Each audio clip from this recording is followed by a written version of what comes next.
novament en una sessió del cicle que ja fa un any vàrem iniciar amb l'Ester Cabanes, amb el suport del Departament de Drets Socials, de la Fundació La Caixa, de Fusió Barcelona del Club de Roma, i que han anat donant un fruit considerable al llarg d'aquests mesos.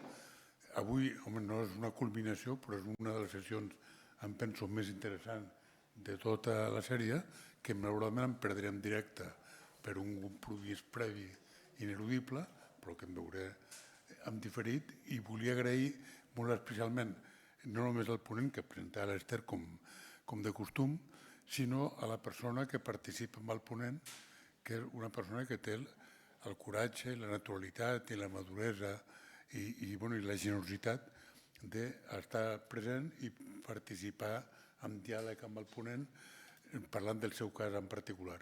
Moltíssimes gràcies i tant de bo que en aquest país tots fóssim tan generosos i tan valents com vostè. Moltíssimes gràcies i bona jornada.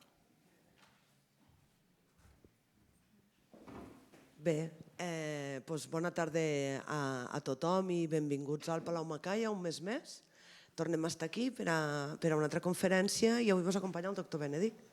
El doctor Benedict és psiquiatre i psicoterapeuta a l'Hospital del Mar i a la Pompeu Fabra. Ho he dit bé, així resumit?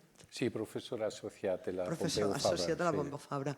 Però sobretot, el doctor Benedict avui està aquí perquè jo tinc costum de llegir els resums de premsa que me passen del departament i vaig veure fa un temps que s'havia publicat un article des de l'Hospital de Mar, havien fet una investigació de com afectava la salut mental l'impacte dels maltractaments o de les situacions de violència quan un és infant.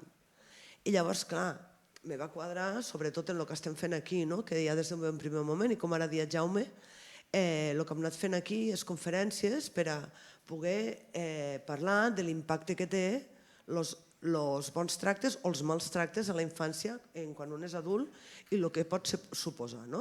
Hem tingut el Rafa Benito, que ha parlat del trauma del desenvolupament, hem parlat de les conseqüències en José Luis Gonzalo, també va estar... Hem tingut diferents ponents aquí, tots molt interessants, que han intentat explicar-nos què és el que passa a la infància.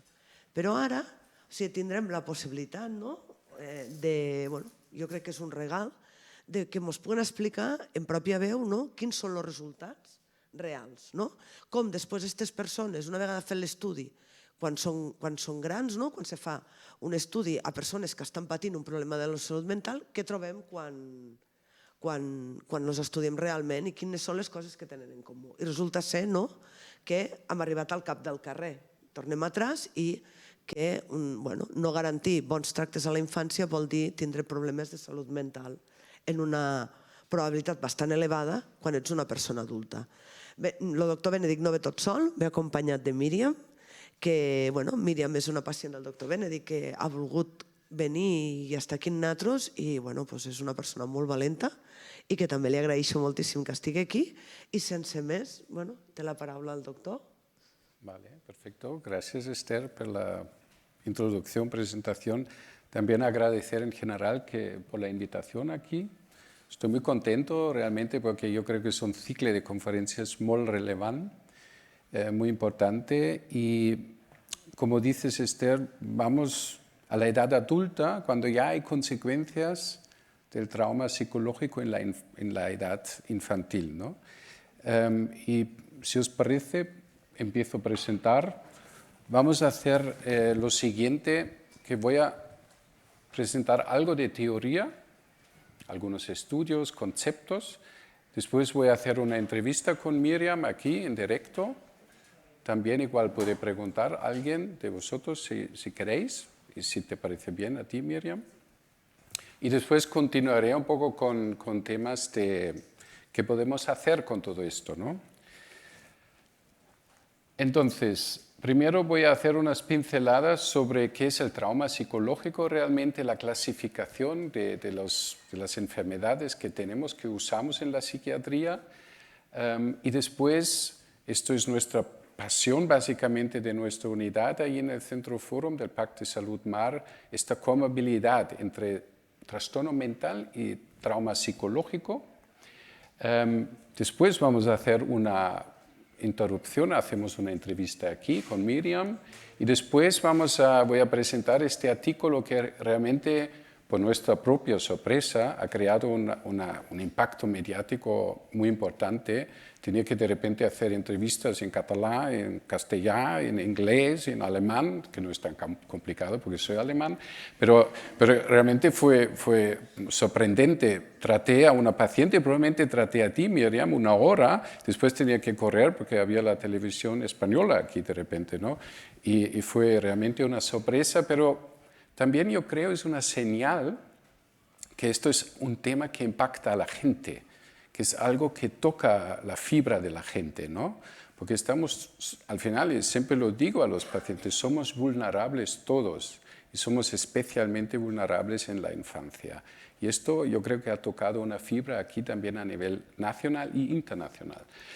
Y después vamos a discutir sobre estos temas, vamos a pensar qué podemos hacer con esto a nivel de intervención y sobre todo de prevención, es la gran palabra que va, obviamente si queremos hacer una buena prevención, ya es una conclusión tal cual, necesitamos inversión en el sistema de salud, social, educación, etcétera.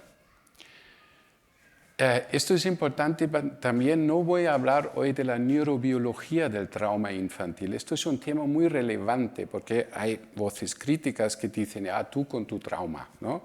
Y todo es trauma y esto es algo más un concepto esotérico. La realidad obviamente es muy diferente porque el trauma infantil, y lo sabemos de varios estudios, tiene un impacto neurobiológico, tiene un impacto al cerebro a nivel estructural tanto como funcional. Pero esto no voy a hablar hoy porque viene una compañera mía, Ana Moreno, que es psicóloga y sabe mucho de todo este tema y va a hablar aquí también, en este auditorio tan bonito. Solo que tenéis una idea donde estamos localizados aquí es el Centro Forum, es un hospital más pequeño que forma parte del Parque de Salud Mar. Y todo esto es realmente son nuestros sectores que nos corresponden, es el Barceloneta, hasta La Mina, Besós, Sant Martí, y como igual sabéis son sectores, no todo ahí obviamente, pero potencialmente muy conflictivos, muy complicados a nivel psicosocial, ¿vale? Somos responsables de estos sectores y aquí hay un modelo ecológico que lo encuentro interesante de la OMS, que mira un poco qué realmente lleva a la violencia contra los niños y las niñas. Y tenemos aquí algo a nivel de sociedad, tenemos cambios sociales muy rápidos, como ahora con COVID, por ejemplo, ahora Ucrania, etcétera, son temas que impactan mucho la sociedad en general. Hay una desigualdad económica allí en estos varios sectores también, hay mucha pobreza en parte. Tenemos una economía en parte muy débil también. A nivel de comunidad hay una concentración, si nos focalizamos un momento a la mina, por ejemplo, realmente hay áreas en la mina que hay realmente pobreza, hay alto nivel de delincuencia también, de drogas, etcétera, hay desempleo alto. Tenemos aquí, que nos interesa hoy, más relaciones interpersonales complicadas también, tenemos prácticas de crianza deficientes, tenemos discordia matrimonial, conflicto, violencia entre los padres, matrimonio forzado todavía a veces nivel socioeconómico bajo de la familia y también a nivel individual, si vamos al paciente concreto, hay mucho problema de educación, de discapacidad, maltrato infantil y historia de comportamiento violento y después historia de abusos de tóxicos, etc. Entonces, esto es que tenemos que asumir y lo hacemos obviamente con ganas porque hay una gran necesidad. Y para mí lo interesante es si realmente ofreces una terapia focalizada en el trauma, los pacientes, como miran, son muy valientes, lo aceptan, lo quieren también, están dispuestos a hacer esto. Por lo cual lo hacemos. Esto es el Centro Forum y soy coordinador de la unidad de superagudos de 20 camas, larga estancia también. Y después el Hospital del Día, que tiene 11 plazas, pero aumentamos siempre más porque hay más petición. Ahora que también por el artículo nos llegan más peticiones, que podemos ver este paciente que tiene trauma, etcétera. Pero no es una unidad de trauma, pero es un hospital del día y básicamente a nivel clínico casi todos tienen unos antecedentes traumáticos. Y después, cuando llegué al Centro Forum en el 2016-17, fundé una unidad de recerca también para combinar la clínica con la investigación, que es mutuamente interesante y estimulante también. También hay CESMA, obviamente, unidad de agudos, unidad de trastorno dual, y intentamos trabajar transversal y ayudarnos mutuamente, obviamente. Entonces, objetivos terapéuticos que tenemos, primero, obviamente, vamos a intentar estabilizar a los pacientes. Y después, muy importante para nosotros, recoger cada paciente donde está en el momento, en su momento vital, de su trastorno mental que tiene de base, y después vamos a revisar muy bien su biografía, qué le ha pasado de positivo, pero sobre todo también vamos a ver abiertamente qué ha pasado de forma más complicada. La reinserción psicosocial es muy importante. Tenemos trabajadores sociales, terapeutas ocupacionales que son muy competentes realmente, y esto es una parte de la terapia al trauma. ¿Y por qué? Porque el trauma normalmente es interpersonal, es entre seres humanos. Entonces, ¿qué hace mucha gente? Se retira a nivel social. Por lo cual, solo este grupo del hospital del día, donde se encuentran por primera vez con otras personas, ya es terapéutico, es muy importante. Después buscamos, obviamente, en paralelo ya que se vinculen estos pacientes a otras unidades o a otras posibilidades de reinsertarse a la vida más normal. ¿Vale? Y después añadimos algo que hacen muy pocos hospitales en España. Desde hace poco estuve en Múnich, en mi ex hospital, de hecho, introduje allí EMDR también. Es un hospital universitario muy importante. Ofrecen todo tipo de tratamiento, menos un tratamiento focalizado en el trauma. Y después, cuando me fui, ofrecieron la primera formación en EMDR también allí. Y nosotros somos uno de los pocos centros que ofrecen este tratamiento a los pacientes. EMDR es una terapia focalizada en el trauma con evidencia científica en el trastorno por estrés postraumático.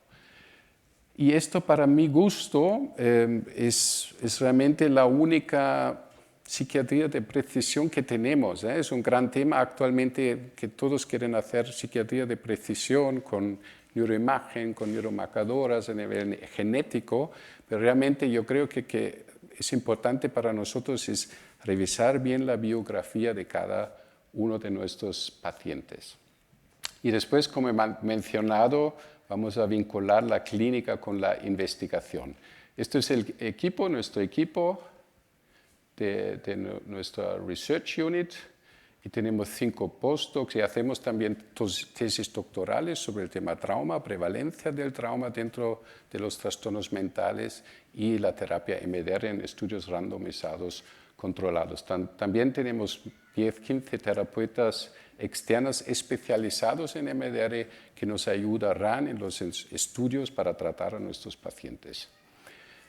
Entonces tenemos 2 líneas. La gran línea es esta, la prevalencia y tratamiento al trauma psicológico en trastornos mentales y contexto transcultural también. Después tenemos 2 proyectos europeos, MentUp y MentBest, que intenta mejorar la salud mental en la comunidad, o MentUp es, por ejemplo, en pequeñas y medianas empresas.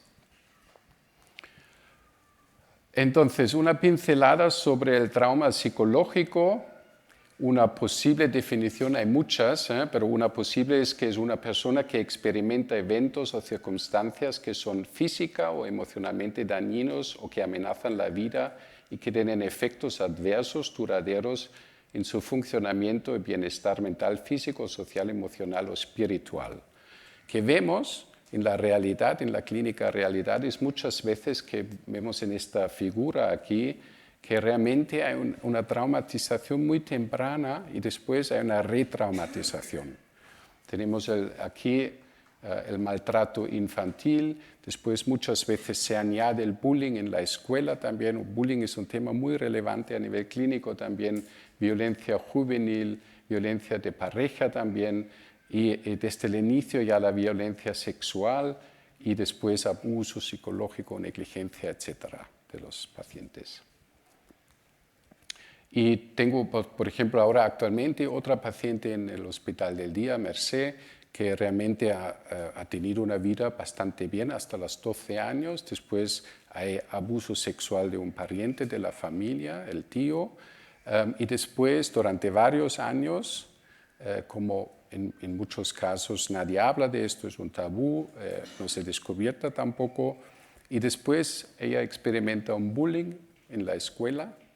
Después trabaja, hay un mobbing en el trabajo.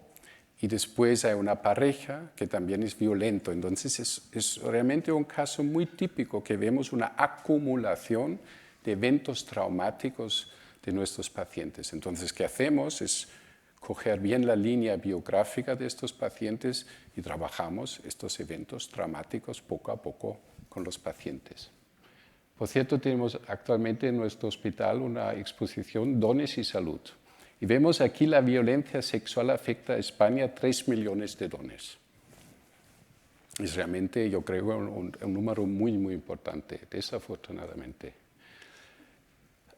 Otros temas que igual conocéis, pero para tener claro que, os seguro que todo el mundo sabe de qué estamos hablando, hay una expresión en inglés, Adverse Childhood Experiences, ACE, para el trauma psicológico en la infancia. Esto es importante para un estudio que voy a mostrar más bien al final de la sesión que han realizado. Y aquí hablamos de, por ejemplo, abuso sexual, ¿no? Que cualquier situación con o sin conductas de tocar en la que se utiliza al niño para estimular sexualmente al perpetrador. Abuso emocional es algo altamente frecuente, prevalente, pero no tan fácil de detectar realmente, que los padres o cuidadores insultan, humillan a los niños, amenazan a los niños. La negligencia emocional, que los padres están ausentes, no se preocupan por las necesidades del niño, no acompañan emocionalmente adecuadamente a los niños. Y la negligencia física también es algo súper importante, que tenemos que llevar los niños al pediatra. Tenemos que mirar que hay comida, ropa limpia, etc., ¿no? Entonces, estos son algunos tipos. Después, pérdida de seres queridos, ser testigo de violencia, peleas constantes en el hogar, uso de tóxicos en casa. También si hay un trastorno psiquiátrico, muchas veces para los niños es un evento traumático también por la inestabilidad de los padres o entran en presión. También adversidades económicas. Veo muchos pacientes que me cuentan, siempre había este temor, no llegamos al final del mes. Es un tema realmente muy importante y, como mencionado antes, bullying también. Todo esto lleva muchas veces, y esto al nivel clínico es muy relevante también, un trastorno de apego. Muchos pacientes nuestros nunca han experimentado realmente un apego seguro y amoroso. Tenemos que intentar trabajar esto, darles seguridad en este sentido otra vez. Entonces, a nivel diagnóstico, sabéis que los psiquiatras tenemos que diagnosticar a nuestros pacientes con ciertos diagnósticos a raíz de normalmente trauma interpersonal. Ahora tenemos algunos traumas impersonales como, por ejemplo, el terremoto en Turquía, o la guerra en Ucrania o COVID, son traumas impersonales, pero afectan a todo el mundo, son como traumas de tipo más colectivo. Y tenemos igual algunos síntomas que los pacientes cuentan que no pueden dormir bien, por ejemplo, o tienen algo de ansiedad, pero se controla después de unas horas o unos días. Después hay el trastorno de adaptación, hasta 6 meses normalmente la duración, y aquí los pacientes desarrollan síntomas depresivos, ansiosos más bien. Normalmente van al CAP y allí pautan normalmente diazepam. Esto es que pasa muchas veces, porque claro, no tienen el tiempo para entrar en el tema que realmente ha provocado esta crisis. Y después tenemos aquí los síntomas típicos del trastorno por estrés postraumático, que son reexperimentando el evento traumático, pensamientos constantes, intrusivos sobre el evento traumático. Muchos pacientes me comentan que tienen pesadillas, que también tienen disociación, depersonalización o derealización, piensan que todo esto no es real o no se sienten muy en sí mismos, integrados. Muchas veces hay sensación de culpabilidad o mucha tristeza, obviamente, alteraciones del sueño, de la concentración, irritabilidad y también sobresaltos, hipervigilancia y sobre todo mucha evitación de todo que tiene que ver con el evento traumático. Ahora hay, desde hace muy poco, que se ha incluido en el CIE-11, que es un manual diagnóstico, el trastorno por estrés postraumático complejo. Esto requiere que la exposición en la niñez a un evento serio, de eventos de naturaleza amenazante, horrible, prolongado y repetitivo, de los cuales los niños no podían escapar, o era muy difícil de escaparse. Entonces aquí entra la violencia doméstica prolongada, negligencia emocional o abuso sexual o físico repetido. Esto está muy bien que han creado esto, porque por lo menos por primera vez podemos dar un nombre a esto, los médicos, ¿no? Es un trauma complejo. El problema con este diagnóstico es que hay que realmente cumplir siempre todos los síntomas antes mencionados del trastorno por estrés postraumático agudo. Y muchas veces los pacientes no cumplen todo esto. Además, tienen obviamente problemas en la regulación del afecto, creencias negativas sobre sí mismas, yo soy culpable, yo soy inferior, no sirvo, no valgo, etc. Y dificultades para mantener relaciones y sentirse cerca de los demás. Eso es algo clínicamente que vemos mucho en nuestros pacientes. Y hay un deterioro muy significativo a nivel de familia, personal, profesión, etcétera, a nivel social.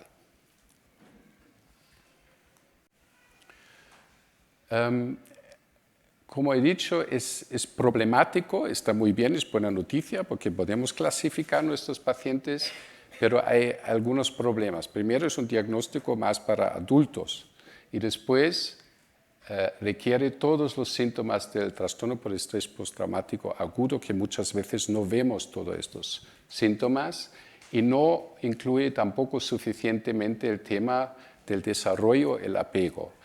Entonces hay un grupo americano, este grupo, que ha creado un nuevo diagnóstico que se llama trastorno traumático por desarrollo.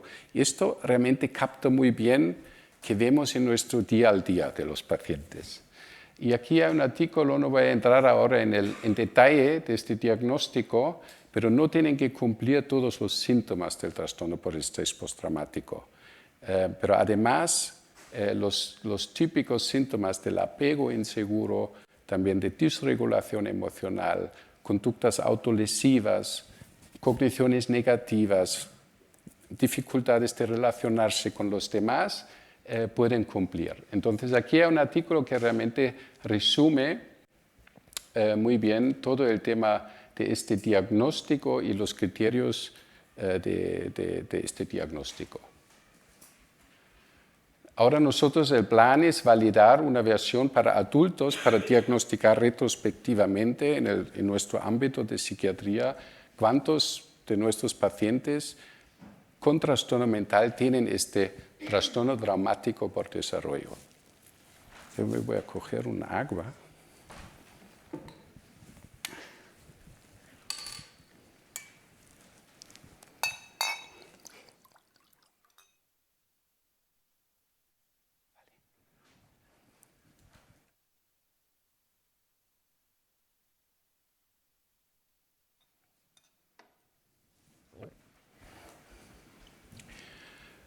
¿Hay preguntas o algo? ¿Podemos hacer preguntas o después? Normalmente las hacemos después. Después, vale. Entonces la gran pregunta es si estos traumas psicológicos que vemos realmente en nuestro ámbito o en general es algo frecuente o no frecuente. Hablamos de algo que pasa realmente constantemente en la vida de de los seres humanos o es algo que inventamos nosotros? Entonces, la mala noticia es que sí es bastante frecuente. Eventos traumáticos importantes por vida tienen 70-90% de la gente. Y 30, un tercio, tiene 4 o más eventos traumáticos en la vida. Justamente solo en la infancia son más o menos 38, 39, 40% de la población ha sufrido al menos un evento adverso en la infancia. Y ahora el trastorno por estrés postraumático, depende del estudio, es entre 3 y 8% de la población, que es un número muy alto también.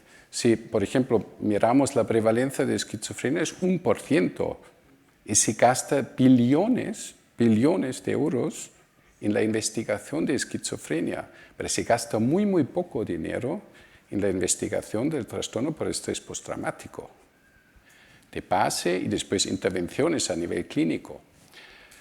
Y aquí hay un contraste, yo creo que muy importante. Lo mismo pasa obviamente con el trastorno por estrés postraumático complejo, pero todavía aquí podemos argumentar porque es un diagnóstico más nuevo. Pero obviamente con estas prevalencias de 3 hasta 8%, 1 hasta 8%, se debería invertir mucho más para entender mejor qué pasa a nuestros clientes con estas experiencias, que desarrollan este tipo de diagnóstico y qué podemos ofrecer más a estos pacientes. Yo creo que esto es muy importante. Más concreto, 1 de 4 adultos sufrieron abuso físico en la infancia. 36% abuso emocional, 16% negligencia y 18% niñas y 8% niñas han experimentado un tipo de abuso sexual. Estos son datos de la OMS. Y en países de medio y bajos ingresos aún más número tenemos, porque hay más vulnerabilidad, porque hay varios factores que obviamente influyen en esto. Y para nosotros ahora es muy interesante cuánta comorbilidad hay realmente de nuestros pacientes, porque vienen por ansiedad, vienen por depresión, vienen por un trastorno bipolar, cuando hay una euforia en cambio con fases depresivas, por ejemplo, o con una psicosis, donde hay pacientes que dicen que me siento perseguido, escucho a voces, varias voces en mi cerebro que comentan constantemente sobre mí. O un trastorno esquizoafectivo, donde hay una combinación de trastorno bipolar y de psicosis, de esquizofrenia, ¿no? Trastorno de personalidad, uso de sustancias, todo esto. La pregunta es, ¿realmente hay tanta comorbilidad que vale la pena crear una unidad de investigación sobre esto? Y la verdad es que los datos, no hay tantos datos, pero los datos que tenemos son también importantes. Tenemos en psicosis 15% de trastorno por estrés postraumático, en el trastorno bipolar más o menos 20%, en trastorno límite de personalidad 30 hasta 70%, un porcentaje extremadamente alto, y en el trastorno dual, es enfermedad mental plus uso de sustancias o uso de sustancias solo 20% también. Estos son números muy, muy importantes y no podemos a nivel clínico ignorar estos síntomas que presentan los pacientes. El tema es, si alguien no tiene formación en el trauma, no se atreve tampoco a preguntar qué ha pasado en nuestros pacientes. Esto es un gran problema, porque si no abrimos una caja y después no sabemos qué hacemos con el contenido de esta caja, por lo cual es muy recomendable con estos números que aprendamos un poco, que nos movemos en este ámbito, qué podemos hacer y ofrecer a nuestros pacientes.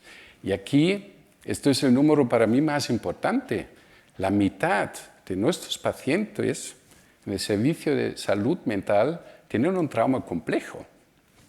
Esto es un estudio del Lancet del año pasado. Esto es un número muy impactante y no podemos ignorarlo. Si tengo un paciente bipolar, con un trastorno de ansiedad no hay ningún problema. Tratamos la ansiedad y el trastorno bipolar, pero el trastorno por estrés postraumático evitamos y no hacemos nada. Yo creo que esto es un error clínico y para los pacientes no va bien, porque tienen muchos síntomas que no se trata, no se habla esto no es nada, esto es inventado, etcétera, etcétera. Y que a mí me interesaría esto, ¿cuántos de nuestros pacientes de una unidad de psiquiatría normal como nuestra tienen un trastorno traumático por desarrollo? Y mi hipótesis es que es probablemente 60, 70. Un número muy alto, entonces aquí también tenemos que ofrecer una intervención focalizada en el trauma. Otra patología que me fascina bastante es la fibromialgia. No se sabe exactamente la etiología, no sabemos, es probablemente una mezcla de varios factores, como siempre en la vida, que juegan un papel aquí, pero pasa lo mismo. Cuando veo a los pacientes a nivel clínico, vienen por depresión, vienen por ansiedad, pero si preguntas un poco, si rascas un poco, hay traumas en todos lados. Pero hasta la fecha nadie trabaja esto con los pacientes. Entonces, ¿qué hicimos? Es incluir 88 pacientes, eran todos mujeres, que hubiéramos incluido hombres también, pero no había. Y 100% hicimos realmente un estudio muy en detalle del nivel del trauma que tenían estas pacientes. Y tenían todas un trauma psicológico, por lo menos uno en su vida, pero importante. Y 72% cumplieron en este momento de la evaluación un trastorno por estrés postraumático agudo. Es la prevalencia más alta que he visto en nuestra área de psiquiatría. Y en la mayoría, porque hicimos realmente una cronología del trauma, y en la mayoría de los pacientes había una traumatización acumulada, cronificada, empezando ya, y aquí vemos de 0 hasta 15 años, ya con abuso emocional, abuso físico, abuso sexual, un número muy alto de los pacientes que ya empiezan con un trauma infantil. Y nuestra hipótesis es, esto ya es la base un poco del más tarde, la fibromialgia con depresión, con ansiedad. Y lo mismo pasa también después en la edad adulta, se acumulan varios eventos traumáticos en el sentido de retraumatización. Entonces, en total, las consecuencias del trauma psicológico comórbido en nuestro ámbito causa un curso más resistente al tratamiento con más síntomas depresivos, ansiosos, maníacos. También hay más síntomas maníacos en pacientes bipolares, más psicosis. Esto crea más hospitalizaciones y más largas, ingresos más largos también, porque es más difícil de tratar, porque responden peor al tratamiento habitual. Y más intentos de suicidio, menos calidad de la vida, peor funcionamiento, y todo esto resulta en mucho más costes para los sistemas de salud a nivel internacional, aquí y en todos lados. Y por eso decidimos hacer proyectos, estudios clínicos, y elegimos ya desde hace bastante tiempo un estudio en pacientes traumatizados bipolares, aplicando MDR con un grupo control y miramos cómo funciona. Y la publicación o el paper está ahora en revisión. Lo miran, si lo consideran bien, pero que encontramos básicamente entre nosotros es que mejoran a nivel afectivo, se estabilizan, menos síntomas depresivos y menos síntomas hipomaníacos, ¿vale? Que es interesante que trabajamos el trauma y los pacientes se estabilizan en el ánimo. Después hicimos otro estudio en nuestra unidad de psiquiatría, también con un grupo control, esto estamos analizando ahora. Después recibí yo una beca de la Generalitat de Catalunya, de Pla Estratègic de Recerca e Innovación en Salud, un PERRIS, para pacientes traumatizados con trastorno dual o uso de sustancias. Obviamente, en pacientes que usan sustancias que tienen dependencias, también encontramos muchos eventos traumáticos en su biografía, Estamos analizando estos datos ahora y ahora actualmente en marcha tenemos uno en primeros episodios psicóticos, porque solamente el hecho ya de tienes que ingresar en un hospital psiquiátrico, para muchos pacientes es muy traumático. Te sacan de tu hábito habitual porque escuchas a voces, etc., y tienes que ingresar en un hospital psiquiátrico. Es para muchos pacientes difícil y desarrollan a raíz de esto un trastorno por estrés postraumático también. Y intentamos aquí encontrar datos también que apoyan el uso de MDR. Después en VIH también, y después por esto que he mencionado en fibromialgia, vamos a empezar pronto un estudio también en estas pacientes con esta patología de fibromialgia. No voy a entrar en detalle ahora cómo funciona MDR porque no es el tema. Si alguien después en la discusión quiere saber más, podemos comentarlo. Pero son 8 fases, que me gusta a mí, es muy estructurado. Se aplica igual aquí en Australia, Alemania o donde sea y se puede usar bien con los pacientes. Igual Miriam también puede describir un poco, comentar sobre su experiencia. Y esto, si queréis, podemos hacerlo ahora. Hacemos una... Miriam, con una... Realmente agradezco mucho que Miriam ha venido. Es muy valiente. Siéntate, Miriam, siéntate. La conocí en septiembre del año pasado y hice la evaluación para el Hospital del Día, porque soy el coordinador, pero también el psiquiatra del Hospital del Día. Y siempre miramos...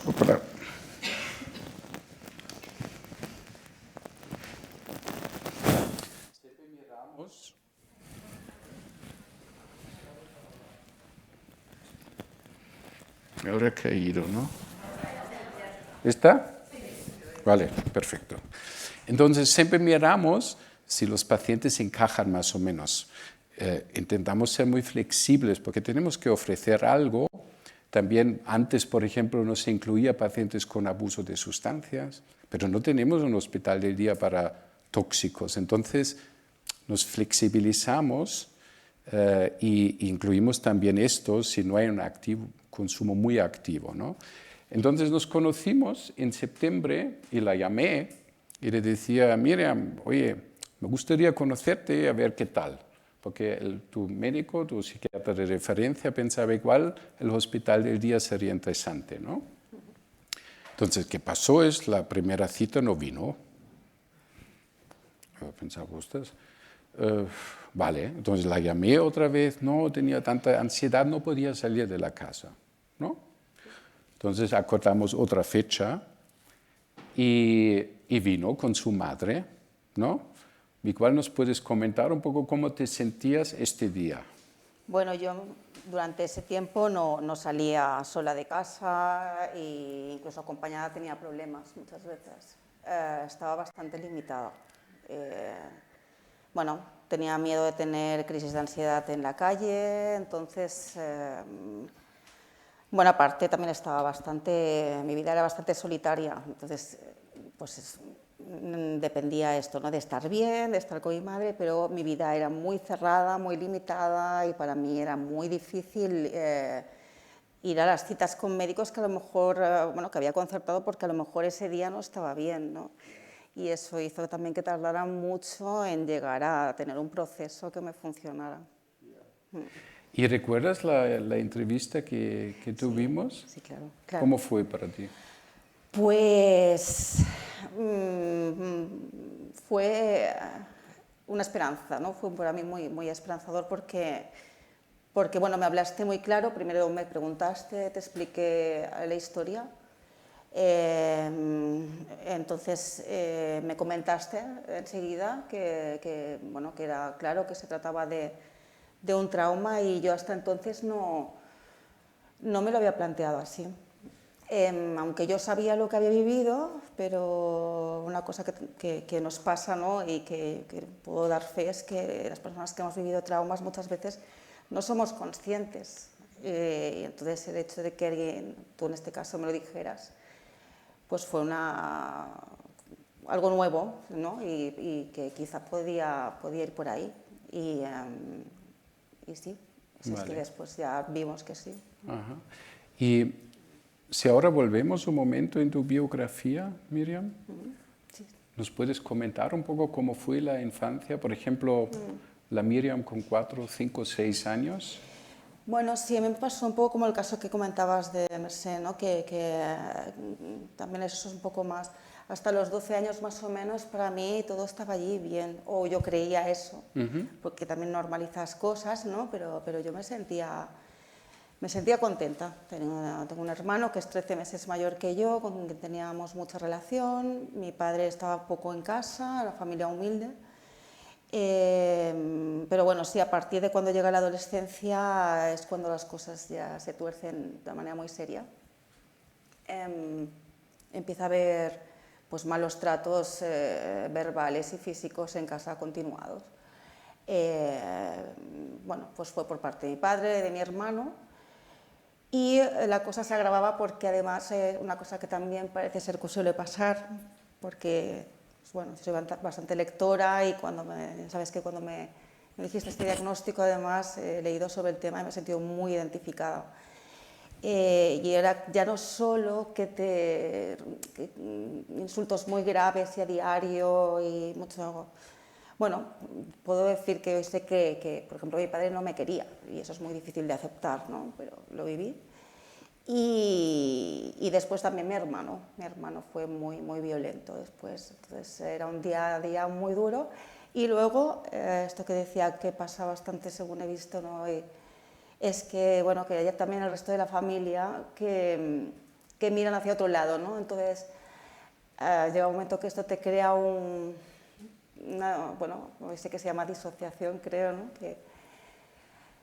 Que realmente no puede tu mente asumir, ¿no? Que estas cosas pasen y que entonces quizá eres tú la que no has entendido nada, ¿no? Y fue bastante fuerte, llegando a cuando ya cumplí los 17, empecé a tener síntomas y llegando a una agorafobia con ataques de pánico incapacitante y estar más de 1 año y medio aislada.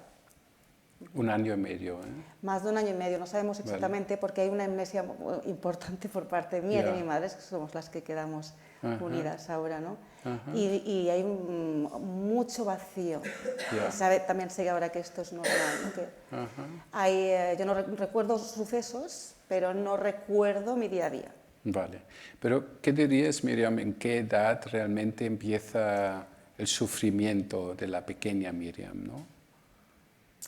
¿Cuántos años tienes realmente? ¿Cuando empiezan a haber los malos tratos o cuando empiezas a tener estos síntomas? ¿Cuándo empiezan los malos tratos? Sobre los 12, 13, por 12, ahí. 13. Sí. Porque aquí me comentaste que servicios sociales vinieron también una vez, ¿no? Sí. No, fue los papás de una amiga mía del colegio, porque yo como llegaba, bueno, varios días llegaba mal, pues porque me había a lo mejor pegado antes de ir. Y hubo un papá de una amiga mía que me llevó en su Vespa un día a una oficina de servicios sociales, porque dijeron que ya tenía que arreglarse. Entonces, lo que pasó es que expliqué lo que pasaba y sinceramente no se hizo absolutamente nada. Me dijeron que nos pegaran los papás, era normal. Me tuvieron en un cuartito con muchos juguetes, hablaron conmigo allí, me dijeron que esto no era para tanto. Vale. Y volví ¿Tu a casa. deseo, de todas formas, cuál era en este momento? Yo me fui allí, reconozco, con la esperanza de salir de allí, que eso se acabara. Hoy pienso que a lo mejor ya hubiera valido con que hubiera habido una terapia familiar o algo, ¿no? O sea, no lo sé, Vale. pero... Vale. Trabajamos temas, tú y yo, durante tu estancia en el hospital del día, también de violencia física. Sí. ¿Puedes comentar esto? Sí, si no hay puedes. problema. Sí, no hay problema. Creo que es útil comentar que esto existe. Sí, bueno, la violencia era lo habitual en casa. Y bueno, el tema que tratamos más en MDR fue una ocasión en la que estaban mis abuelos, estaba mi padre y bueno, yo llego a casa y bueno, básicamente lo que pasó es que nos enzarzamos en una discusión muy rápido, no lo esperaba. Y bueno, aquel día fue más grave de lo habitual. Y bueno, con intentos de asfixia, con pues eso, muchos puñetazos, y yo llegué como casi a perder el sentido. Y sí que es verdad lo que comentamos, que llegó un momento en que bueno, a mí me van moviendo, ¿no? Mi padre en el momento de la agresión, y en un momento dado yo veo, tal como me cae la cabeza, que mis abuelos están sentados y están contentos, ¿no? Están satisfechos, ¿no? Con la situación. Y esto pues es lo que más hemos trabajado allí, ya lo sabes. Igual un episodio muy representativo, ¿no? Del ambiente en casa, ¿no? Sí. Desafortunadamente, ¿no? Sí. ¿Y la agresión fue de parte de tu hermano en este momento o del padre? No, este día mi hermano no estaba. Ajá. Porque tu hermano también, esto era una dinámica muy violenta, ¿no? Entre vosotros dos. Sí, se puede decir que él mandaba en casa. Además, ya no es, ¿no? El tema de a veces cuando recibimos malos tratos, sino lo que digo, por una parte las personas que miran a otro lado, que son de tu familia, pero también la negación. El hecho de que ellos mismos te tenían prohibido verbalizar esto, ¿no? No se podía decir en casa que había esto. Bueno, al final es todo, ¿no? Es un cóctel, ¿no? ¿Había alguien que te apoyaba o ayudaba? Bueno, mi madre es lo que podía, pero estaba igual de bloqueada, o sea, estábamos bastante anuladas. Y es difícil para la gente que no vive esto saber cómo te puedes quedar allí. Y es que realmente también es difícil de explicarlo, pero sí que es verdad que hay un apego allí, ¿no? Para mí era bueno, era, pues ya no vive, era mi padre, ¿no? Y mi hermano, entonces, y para ella también, no sé, es complicado explicarlo, pero sí es posible que nos quedemos allí a veces y no lo hacemos de una manera consciente, no aceptamos que estamos siendo maltratadas, que hay un trauma, porque realmente, aparte de que te anulan, que hay una manipulación allí a veces, y también que hay un apego, ¿no? Es familia. Claro. ¿Y puedes comentar un poco encima con qué tipo de síntomas empiezas realmente a nivel psiquiátrico, mental? Sí, yo empiezo a notar problemas para ir a bajar a comprar algo ya directamente. Empecé a notar sudores, me costaba muchísimo. Mi madre me decía, vete a comprar algo, vivíamos encima de una panadería y tenía que bajar y pedir algo, ya era horrible. Y ahí empiezo a notarlo. Pero no sabes lo que es, eso no tiene nombre. Esto fue sobre todo con 17, va pasando y yo calculo sobre los 19. A los 19 estaba yo ya mal seguro, no sé, serían los 18, 19, que empezaría. Que quedó ya totalmente aislada, y con la única persona que tenía relación era con mi madre, y me costaba, porque el nivel de pánico es tan grande, bueno, en mi caso, y hay grados, ¿no? Supongo, eso ya no lo sé, pero el mío era muy incapacitante y si me hablaban no les entendía, estaba completamente... Otro mundo. Burnout, sí, totalmente. Y bueno, obviamente esto genera pues la fobia social y llegar a cero. Yo luego a partir de aquí, cuando empiezo un poquito a recuperarme poquito a poco, soy un bebé. He olvidado muchas cosas de que me gusta, que no. Y todo este tiempo, la verdad que eché de menos, pues eso, ¿no? Saber qué me pasaba, no hubo un diagnóstico. ¿La bulimia fue antes o después? Después. Sí. Vale. Entonces, primero estos síntomas graves de ansiedad que te debilitan totalmente, no puedes salir. Después viene la bulimia, la fase bulímica. Sí, bueno, esto ha ido un poco por temporadas. Sí. Vale. Una ansiedad, hambre emocional y luego la culpabilidad. Y después también fases depresivas realmente, donde claro. estás muy bajo del ánimo, tristeza, no puedo más, no salgo de la cama. Sí, esto, ideas de decir no puedo más. Es muy importante la atención, porque yo en mi caso ese no puedo más hubiera sido así, o sea, Yo tengo la gran suerte que soy mamá y que tenía un ancla allí, y me alegro muchísimo hoy en día de no haber hecho caso a esa necesidad mía de acabar, ¿no? Y fíjate, hoy doy gracias porque estoy muy bien, ¿no? Pero muchas personas no tienen, a lo mejor un ancla, ¿no? Ya. Esto fue muy importante, el nacimiento de tu hija, ¿no? Muchísimo. Sí. Sí. Y después el TDAH también, ¿no? Allí. Sí, trastorno de atención, sí, estoy... ¿Cuándo ¿sabes? empieza estos síntomas? No lo sé, eso no lo sé.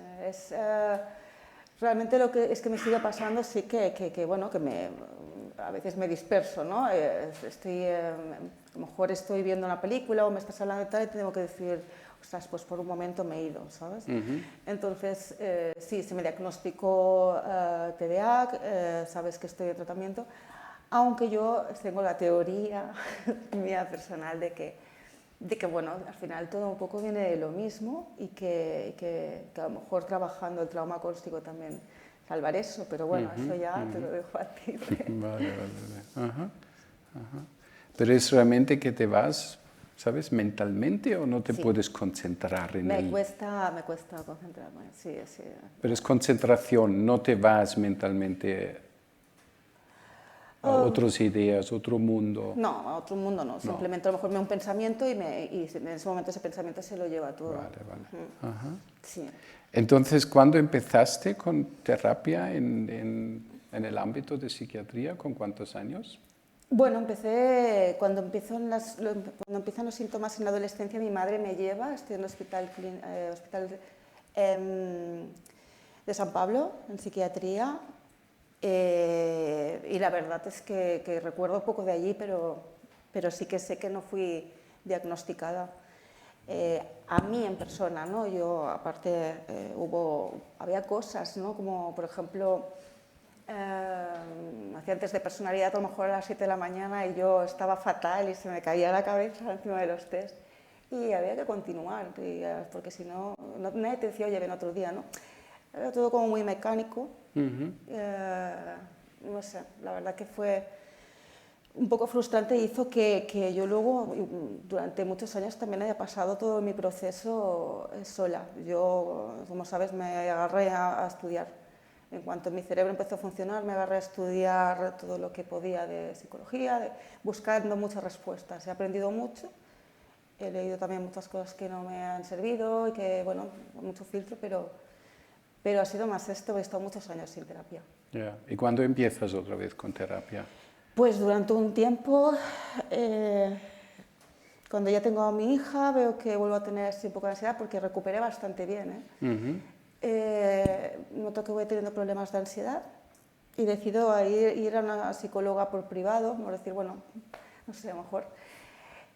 No me fue bien porque también me pasó lo mismo, que no me dio diagnóstico. Estuvimos varias sesiones y bueno, ya tenía una carpeta con mi nombre encima y pasadas sesiones yo le digo, ¿me puedes decir qué tengo? ¿Qué hay? ¿No? Yo seguía sin saber identificar con nada de lo que había vivido antes, pero mira, lo he vivido y ya está. Y me dijo que no me lo podía decir para que no me etiquetara o no me sugestionara. Y yo le insistí, le dije, no, tranquila, yo también leo mucho, yo busco muchas respuestas, me interesa todo esto y puedes estar tranquila que si me tuviera que sugestionar ya. Y no me dio diagnóstico, así que nada. La verdad que también dejé de ir, se perdió la confianza, tampoco es que hubiera ido súper bien. Vale. Y hasta luego, ¿no?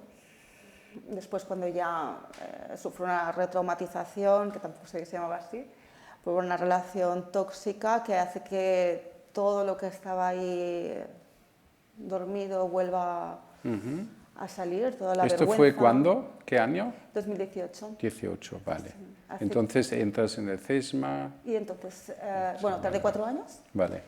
en buscar ayuda porque no estaba capacitada para ni siquiera buscar ayuda. Sí, me va todo al garete, Vale. economía, todo, y entonces... Vale. ¿Y algún de los profesionales te ha hecho una entrevista sobre tu vida, de los eventos traumáticos que has tenido? No, tal como tal, no. Yo sí que he explicado, pero no querer incidir más en esto,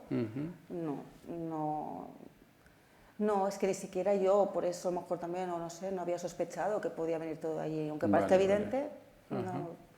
Vale, igual puedes comentar, para cerrar ya un poco la entrevista, ¿cómo te fue después en el Hospital del Día, la intervención? ¿Cómo es esta impresión tuya? ¿Cómo lo viviste esto? Para mí fue bueno, porque en el suceso que hemos entrado antes, en concreto, que trabajamos más, que me pedías que yo entrara en la situación y para mí al principio, te lo decía, lo veía como una película, ¿no? Como si fuera algo desde fuera.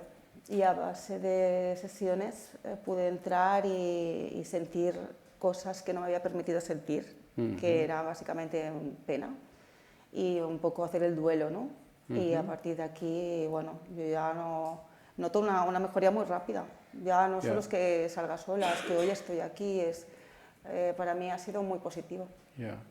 Y yo recuerdo bien las cogniciones negativas que has tenido, ¿no? Sí, eso aún anda ahí. ¿Andan por allí? La ¿Sí? culpa, todo ¿La esto culpa? Es lo que más está ahí, sí, hay mucho trabajo, pero bueno. Pero ahora hay un conocimiento, yo creo que es muy importante eso, ¿no? Que sepamos, que se nos informe.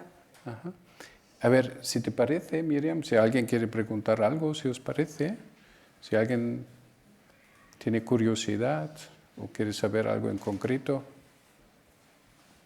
Yo felicitarla por su valentía. No tanta. Felicitarla de todo. Gracias. Porque por ahí empieza la solución. Sí, eso es. Ya está. Gracias. ¿Alguien más que quiere preguntar o comentar algo? Bueno, jo quisiera preguntar... gràcies. Per què hi ha persones que, havent tingut un trauma infantil, se'n surten, com podria ser el cas de la Míriam, i per què hi ha persones que no se'n surten? Quin component hi ha aquí, o que realment no s'ha trobat el professional adequat per poder treballar totes aquestes coses? ¿Y te refieres a pesar del tratamiento focalizado en el trauma o en general? En principi, en general, no? En general, perquè potser no tothom té la sort d'arribar a uns professionals que poden treballar el trauma, pel que ha explicat la Míriam, ella ha passat per molts professionals i fins que no va arribar aquí, però potser no tothom té l'opció de poder arribar-hi, no? Llavors penses, recursos com aquest, que tu has posat en quina zona treballeu, i la gent que viu en altres zones de Barcelona o de Catalunya o d'on sigui, què passa, no? Claro, es muy buena pregunta, ¿eh? Es tan buena como difícil también, ¿eh? Porque... Sí, comenta tu. Sí, és que és molt important... Català, puc? Sí, pots. És molt important el que dius, perquè a mi m'ha passat que jo, quan arribo amb el doctor Aman, jo no és que hagi anat derivada una persona o un professional amb especialitat en trauma. Va ser casualitat. I això és bastant dolorós, perquè la sort que he tingut jo no la tenim tots. És més, el tractament de l'Hospital de Dia dura 3 mesos i no hi ha més, i tampoc, en el meu cas, encara que ha anat bé, hauria sigut necessari més. Jo després he anat mirant i no es pot demanar un especialista avui dia a la pública així. I per privat és molt costós. Jo, per exemple, no m'ho puc permetre, no? I és important. A mi també m'ha sigut un avantatge que jo, el que he dit, estudio molt, però no tothom pot fer-ho, no? Estudio molt sobre aquest tema, vull dir, m'apassiona això, poder entendre coses que han passat dins meu, però hi ha gent que no pot llegir o que no pot... És un problema que és el que fa que també jo estigui aquí avui, que ho faci amb moltes ganes, realment. Sí, clar, és que és això, és que depèn de quin professional te trobes, la vida te pot anar d'una manera i depèn de qui te trobes, te va d'una altra, no? I estem parlant de vida de persones i de joves i d'adolescents i de persones grans, és igual, no? Sí, hi ha gent que no trobarà mai, i són molts anys que es queden allà. Jo no vull pensar que són perduts, ni molt menys, però sí que es podria haver abreviat. Costos, que també és el que ens interessa, els que marquen aquests 3 mesos. És una mica contradictori, que hi ha coses que s'han de millorar. Gràcies pel teu testimoni. A vosaltres. Jo hi ha una cosa que sí que m'he fixat que has dit, que va arribar un moment, quan tu eres adolescent, que vas comprendre que era normal, no? El que t'estava passant. Sí, sí. Llavors, aquí sí que m'he fixat molt, perquè penso que una mica en resposta també, depèn de qui trobes i qui no trobes, no? Que vas anar un dia a serveis socials i tampoc no et van fer cas, no? et convenç, Que esperaves a saber, perquè t'hagués pogut passar 1000 coses, t'hagués pogut passar que et posessin en un centre, no? T'hagués pogut passar 1000 coses. Sí. No te'n va passar cap, no? Ninguna. Però al final el que passa és que aprenem a que a lo millor és normal, a lo millor no passa res o a lo millor no hem de fer res, no? I després, si la prevalença és tan alta en un grup de gent que ja va al centre, no? Quanta gent hi ha en trastorn límit de la personalitat, en trastorn bipolar, que no van al psiquiatre, ni van al psicòleg, ni van enlloc, no? Llavors, no sé fins a quin punt se'n surt ningú, no? Sinó que, com a molt, el que millor és la teva qualitat de vida. I aquí ja te llanço una pregunta per després. Ya. A ver, yo al final que voy a proponer es crear una charcha, ¿no?, de atención para incluir en cada CESMA un profesional que sabe manejar este tipo de tema, ¿no?, que sabe hacer una línea biográfica y sabe intervenir en este tipo. Por un lado, nos ayudaría una intervención temprana en los jóvenes para prevenir que esto pasa a nivel de edad adulta, ¿no? O, como en el caso de Miriam, intentar curar es una gran palabra, ¿eh? No es tan fácil, ¿eh? Pero mejorar que ella, y hablamos de poco tiempo, porque esto pasó en septiembre, en enero le di el alta del hospital de día, porque tenemos 3 meses, punto, adeo. Y hoy está sentada aquí. Es cierto también, obviamente, Miriam tiene muchas capacidades. Es una mujer inteligente. Ella ha hecho un trabajo en casa. Y ni le he dicho, lee esto. Le he dado unas ideas. Pues igual este libro te podría interesar, pero ella ha tenido muchas ganas de autoayuda también, que fue muy complementario y muy importante también el proceso de controlar todos los síntomas, ¿eh? Pero al final, lo ideal sería en Cataluña crear una charcha en los Pirineos, Girona, donde sea, ¿no?, en el sur, donde la gente tiene acceso a esto, a un profesional, mental health professional, en inglés, ¿no?, alguien que sabe manejar estos temas. Porque la realidad es, psicólogos, algunos más, pero psiquiatras ni hablamos. En España los psiquiatras no tienen la obligación de hacer una formación en psicoterapia. Es uno de los pocos países en Europa donde no tienen la obligación de hacer una formación psicoterapéutica. Ahora los jóvenes son listos y se forman, obviamente, pero de forma voluntaria, pero no tienen que hacer esto. Y esto hay que cambiar ya, están en el proceso, pero es un proceso ya de varios años, ¿eh?, de cambiar esto.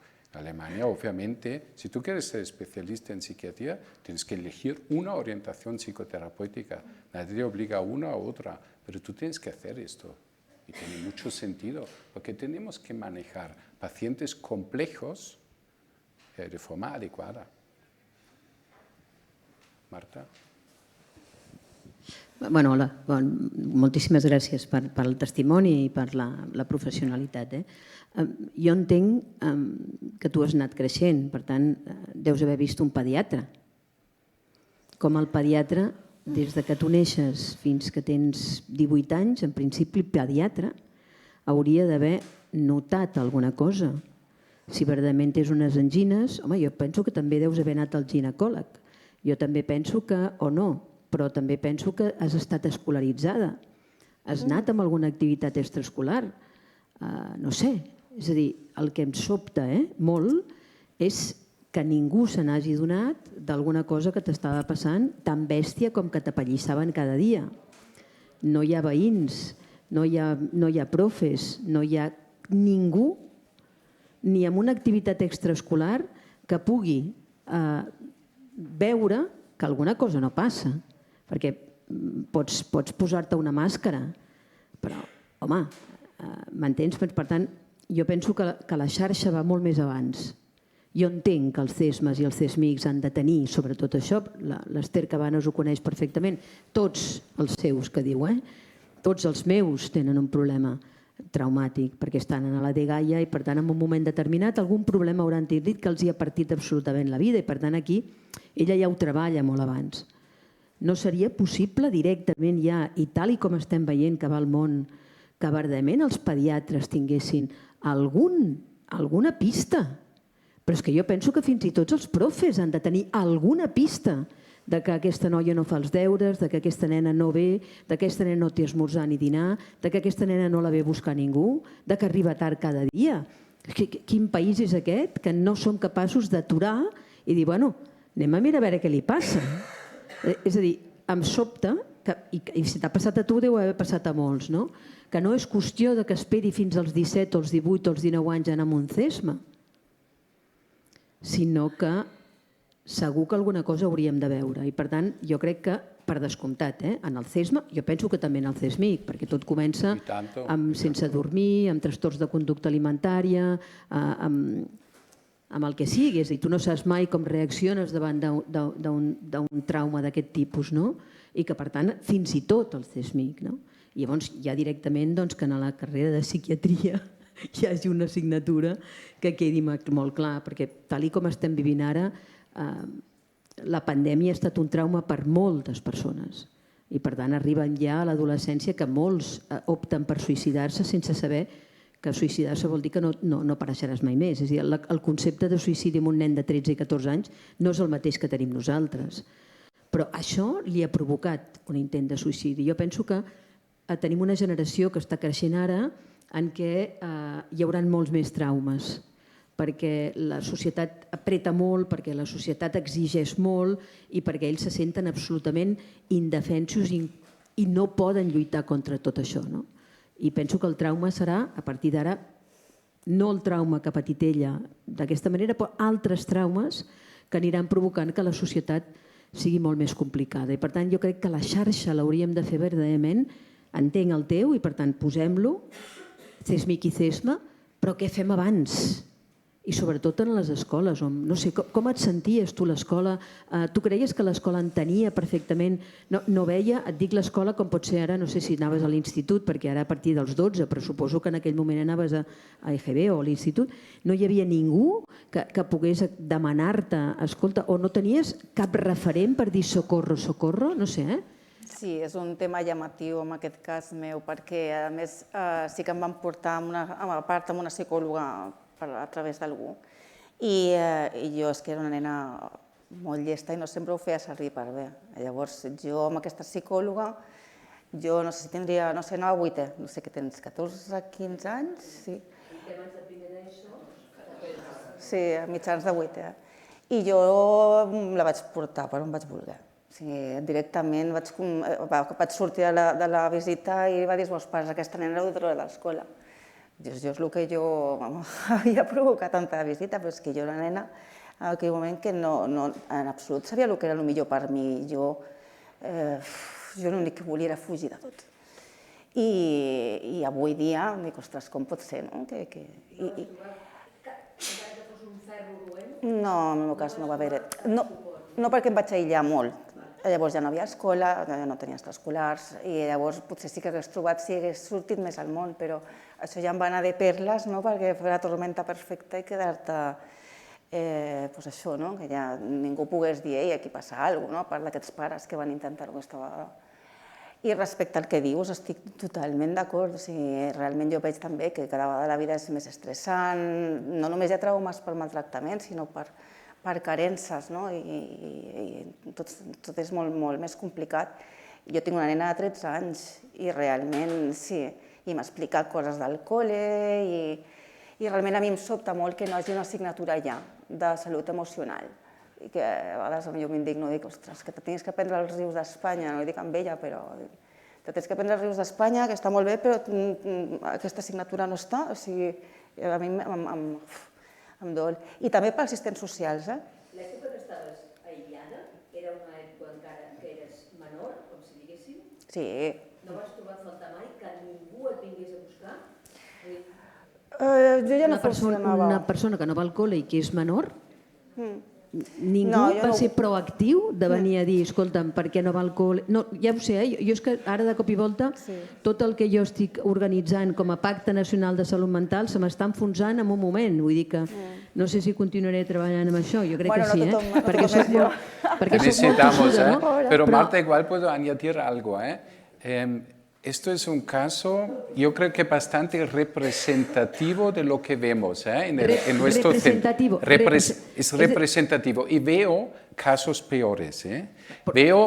Tenía, por ejemplo, un paciente con 47 años, esto fue justamente antes de la pandemia, 47 años, esta persona tenía un trauma complejo, porque tenía que, a partir de 5 años, buscar basura en el barrio de la Mina hasta las 13, 14 años, cada noche para su padre alcohólico, para llevar algo a casa, porque eran 7 o 8 niños. Y esta persona fue un día en su vida a la escuela. Un día. Sí, passa. Entonces, Esto es extremo, No, pero lo no. vemos. Però puede passar. perdoneu, ja acabo, És a dir, això que dius que és representatiu, és a dir, la societat, és a dir, l'administració i la societat no són prou actius per anar a buscar totes les persones que, si no venen, no fem res, no? Yo creo que hay un cambio, seguro que hay un cambio muy importante, pero hablamos desde hace 40 años, hablamos desde hace 30 años. El trauma es algo que tenía un estigma brutal. Ahora la gente me dice, Benedict, tú con tu trauma, todo es trauma. No, no es así, no todo es trauma. Si marcamos límites en una educación hacia nuestros hijos, esto no es un trauma, obviamente. Pero todo esto que he mencionado antes, obviamente son eventos traumáticos y todavía no hablamos suficientemente de ello. Por eso este tipo de evento para mí es fundamental, para hablar más, que Miriam puede dar un testimonio también ella misma de esto. Pero había yo cuando hice la formación como psiquiatra, nos decían en Múnich, esto es inventado, esto no existe, no tenéis que hacer nada, ignorar esto. Y muchos piensan esto todavía. Entonces nosotros como terapeutas retraumatizamos a nuestros clientes no creyendo a su propia biografía. Aquí hay mucha crítica también a nivel metodológico de este artículo que voy a mostrar en 2 minutos. Recibe cierta crítica porque son evaluaciones retrospectivas sobre todo. Entonces, cojo un paciente con 25 años, ¿qué te ha pasado con 5 o 6 años? Y dicen, es la memoria, falla, esto no es cierto. Pero yo, desde el 16 que trabajo con pacientes cada día en el Centro Forum, he tenido un caso y todavía no lo tengo claro si esto era verdad o no. Un caso. Todos los demás no tengo ninguna duda que esto que me cuentan es real, porque no tienen ninguna necesidad de inventar algo. Y si alguien inventa algo, también es patológico y necesitan ayuda. No tengo ninguna duda, pero el tema es, estamos creciendo en el ámbito del tema trauma. Ahora hay un trauma complejo, perfecto, lo necesitamos, pero necesitamos más. Tenemos el trastorno de desarrollo traumático, etc. Necesitamos este diagnóstico también para poder ofrecer un diagnóstico a nuestros pacientes adecuado. Y nuestro estudio muestra que es un factor de riesgo transdiagnóstico. Independientemente de la patología mental, quien ha vivido algo como Miriam tiene 3 veces más probabilidad de tener que hablar con un psiquiatra alemán, que no es fácil. Pero esto es la realidad, es transdiagnóstico. Ahora lo puedo explicar un poco en detalle. ¿Qué significa esto? Pero es un mensaje importante, es un poco revolucionario también, porque obviamente queremos genes que explican esto, podemos curar vía genética, tema genético, neuroimagen, neuromarcadores, y es importante, esta investigación es muy importante, pero no ayuda si tengo que ayudar a ella. No me ayuda, porque no puedo ponerla en una resonancia magnética, me ayuda a nivel clínico, no me ayuda. Entonces tenemos que revisar la biografía de cada uno. Y veo realmente pacientes que pienso, ¿y nadie ha dicho nunca nada? Pero es muy difícil también para la gente porque no quieren ver la realidad muchas veces. Los padres, los tíos, a veces son los culpables, pero también muchas personas les cuesta reconocer, aquí algo va muy mal. Queremos ver que vemos. Y cada uno crea su propia realidad. ¿Puedo decir una cosa breve? Sí. Sí, una cosa breu enseguida i... És sobre el que havies comentat, que el tema de quan ja estem a casa, trobar-nos i ajudar-nos és molt difícil. És gairebé impossible, perquè si estem aïllats, per això sí que penso, i crec que és important dir que per això és important que se'ns ensenyi temes més profuns emocionalment des de l'escola, que és més una prevenció, perquè l'altre ja és difícil en aquell punt. La meva pregunta aniria pel doctor Aman sobre l'ús de les teràpies MDR de desensibilització i reprocessament dels moviments oculars. En casos semblants o paral·lels al de la Míriam, tindrien alguna possibilitat de millorar el tractament, per dir-ho d'alguna manera, o serien altres casos com de traumes més focals, jo què sé, com un accident, com una violació, com un intent d'assassinat, jo què sé, algun trauma com a més puntual i intens, i no uns traumes acumulats com semblen ser els d'ella, el que heu explicat fins ara. El tema es, en nuestra clínica nos llegan pocos traumas simples, llamamos esto. Un trauma simple es un trauma, accidente. Yo he estado en Turquía, he visto el terremoto, vuelvo a casa.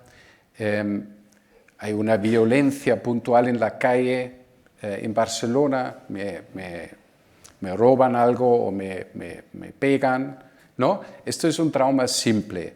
Esto tratar es normalmente relativamente fácil. Son algunas sesiones que hace, por ejemplo, con MDR, hay otras terapias también. No nos tenemos que fijarnos en MDR, pero es una terapia que nosotros hacemos y yo hago muy buena experiencia con esto. Pero hay terapia cognitivo-conductual, exposición, etcétera. También hay otras maneras de tratar el trauma. El otro tema, obviamente, porque es un trauma complejo, acumulado, cronificado, también la terapia es más compleja. Porque tengo que mirar cómo va el apego, por ejemplo, en Míriam. Puedo crear un apego terapéutico con ella, por ejemplo, que es la base para cualquier intervención. Ya esto me cuesta igual unas semanas, que ella confía en mí. Lo curioso es, si hago la evaluación para el hospital del día, normalmente si reviso la biografía, la gente coge apego, porque ven... es un psiquiatra que no solo pregunta todo que va mal, cuando has tenido la depresión, has tenido euforias, psicosis, medicamentos, efectos secundarios, sino realmente qué me ha pasado a mí en mi vida. Entonces se siente, no sé cómo fue la experiencia tuya, pero normalmente se siente, yo siento que aquí ya se puede trabajar, ¿no? Y creamos, pero cuesta. Obviamente, ¿no? No todos son Míriams, pero cuesta y tenemos que crear un apego terapéutico bueno con los pacientes. Y después, si es un trauma como ella, aquí cogimos, no sé cuántas sesiones hicimos, igual 10 o 12 o algo sesiones, o 15, no lo recuerdo, pero cogimos situaciones representativas del trauma en la infancia. Ese es un trauma complejo. Entonces trabajamos esto y poco a poco esta ansiedad, que normalmente la ansiedad es un representante de otras emociones que hay adentro, salió la pena. Ella podía tener pena consigo misma. Entonces poco a poco mejoraba. También trabajaba con ella las partes internas que tenemos todos. Parte que aparentemente funciona si estamos trabajando, por ejemplo, pero también este tipo de persona tiene una parte muy dolida. y otras partes, una parte punitiva, lo haces muy mal, aquí vienen muchas cogniciones negativas, entonces tenemos que crear conciencia de las partes internas en los pacientes. Y si tenemos esto, normalmente podemos trabajar bien, pero no todos tienen una evolución como Miriam. Esto es claro también, no somos magos. Y a veces tenemos que ingresar varias veces los pacientes en el hospital de día porque tenemos 3 meses. Pero yo tengo en la privada pacientes durante años, porque necesitan un acompañamiento durante años. La farmacoterapia no hay ningún problema, que toman 20 años un fármaco, pero psicoterapia 3 meses. ¿Por qué? ¿Quién dice esto realmente? Mucha gente que no tiene un apego en otras áreas necesitan un apego terapéutico durante mucho tiempo. Después, obviamente, queremos dar el alta, ¿no? Y vida propia, y tú puedes. Pero muchas veces necesitamos un acompañamiento más largo también, ¿eh?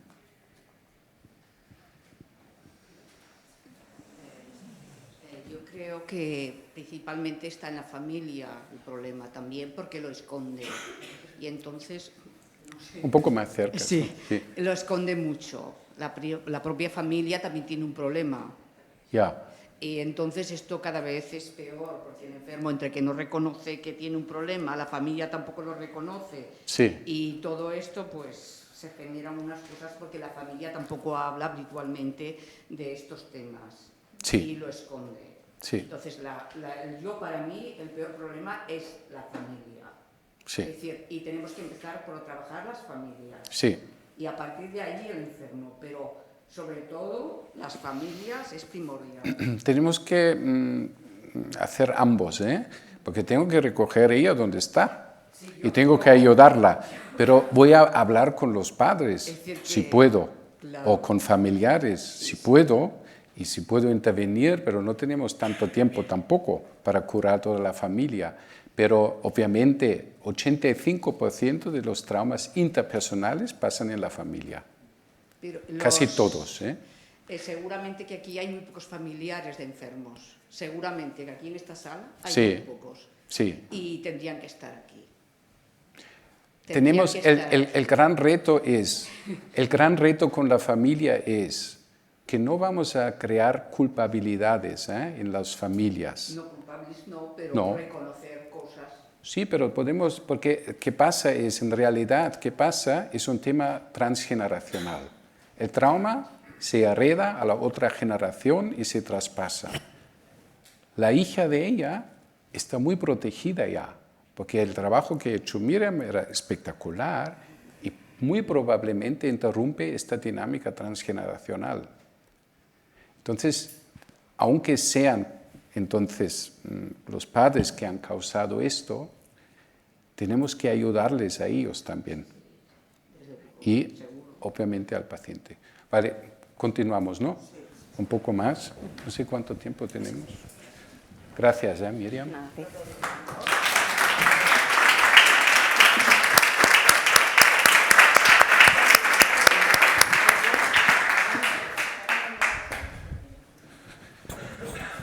A ver, tenemos más o menos media hora.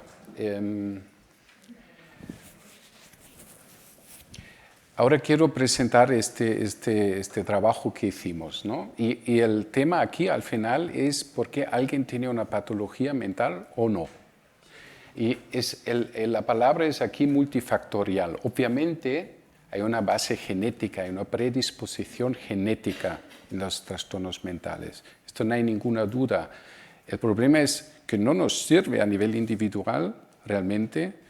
Vamos a usar fármacos en la mayoría de los pacientes para también estabilizar a los pacientes. Esta es la parte genética, pero hay otros factores también que juegan un papel muy importante a nivel de ambiente. Se sabe, por ejemplo, si alguien vive en la ciudad, tiene más probabilidad de tener un trastorno mental que en el campo. Es así, porque es más estresante. Todo lo que asumimos aquí en la ciudad es un estrés para el ser humano. El sexo, además, hablando del trauma, más mujeres afectadas, por ejemplo, en el trauma. Contaminación, adversidad económica, todo esto juega un papel, es un factor de riesgo. A veces la enfermedad somática También, ahora lo vemos con COVID. Hay cuadros que no sabemos qué hacer con los pacientes porque presentan síntomas muy raros de repente, ¿no? De dolor, pero también de depresión, de ansiedad, no duermo más. Y a veces llegamos a límites. ¿Qué hacemos con estos pacientes? Obviamente el consumo de tóxicos, de cannabis, fumar cannabis de 12 hasta 16, 17 o más tiempo, es un factor de riesgo que puede aparecer un cuadro psicótico, por ejemplo, una depresión, un aplanamiento, no hago nada, estoy en casa todo el día y fumando cannabis. Pero también tenemos que preguntarnos por qué alguien consume tanto cannabis, cocaína, heroína, etcétera, anfetaminas. Y muchas veces, y esto ha mostrado un estudio nuestro también, porque hay un tema de trauma allí también de base. Para evadir no tengo que pensar y me libero de todos estos problemas, ¿no? Y después nuestro tema trauma psicológico. Entonces, yo creo que en 2018 empezamos a pensar en este artículo, porque hay muchos artículos que muestran esta patología hay trauma, esta patología hay trauma, y esta patología también, pero nadie ha hecho un resumen de todo esto.